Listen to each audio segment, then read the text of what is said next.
you have a torn CV boot, it's cheaper to replace it than buying the whole axle. So if you catch it early before dirt and water gets in there, usually you can get that swapped out and save a little bit of money, but you are going to need the right tools. I'm going to show you a few options from Tusk. These are pretty affordable. The band cutter is going to help you get the boot removed. So these bands, they're pretty hard to cut with side cutters. You need something that's designed to cut through metal, and this is going to do the job. It's also going to trim up the universal style clamps as well. Now, these other two tools, these are for installing the band clamps.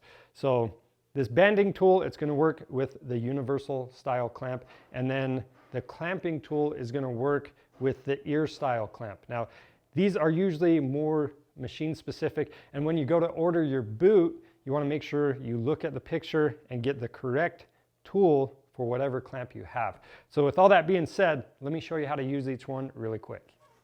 So first, let's take a look at these ear clamps. These are usually going to come in the correct position, but if you need to adjust them, you can simply move that tab wherever you need it, however tight you want the clamp. But basically, you just want to be able to barely slide it over that boot, and that way, when you clamp the ear, it's going to have a tight fit. So with that on there, you want to make sure you're down in the groove. And once you are, you can simply take the clamping tool, get on each side of the ear, and you're going to squeeze it together.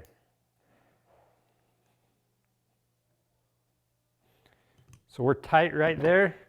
Just make sure that the clamp does not move, which ours does not.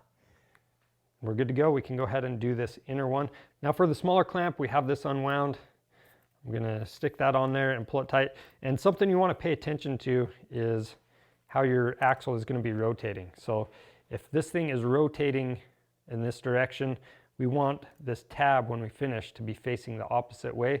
That way, if any branches or rocks or things like that are sticking up, then it's less likely to get caught and come undone. So anyway, with that being said, we're going to loosely set that on there. I'm going to take the banding tool, slide the band through that slot,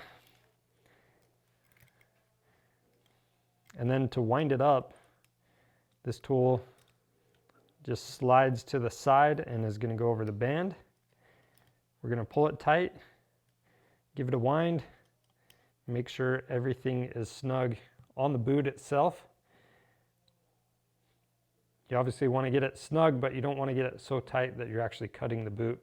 Once you have that tight, you can simply fold the tool over. It's going to make a crease and lock the clamp in place. I'm going to unwind this tool and remove it. And I'm just going to lightly tap that corner with a hammer. Make sure everything's squared up. We have these two tabs. You can bend those over with your pliers or even a screwdriver if you have to.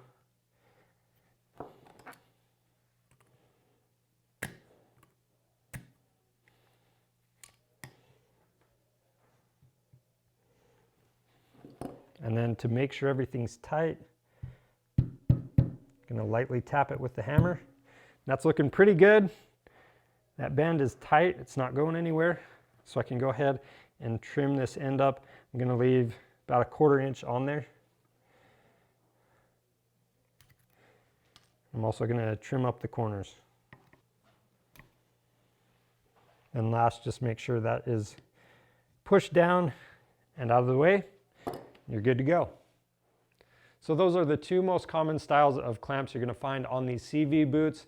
And again, these are the tools you need to get the job done. So figure out which one you need. Check out your boot kit on our website. If you need these, click the link in the description below, and you're going to want to use our parts finder to find the correct boot for your machine. Now, if you need to take advantage of our how-to videos, you're going to want to subscribe to our channel, check out our CV boot replacement videos, as well as the CV axle replacement videos, and that's going to help you get the axle removed and installed on your machine. Now, if you have any questions or comments, leave those down below. I'm Charles with Rocky Mountain ETVMC. Thanks for watching.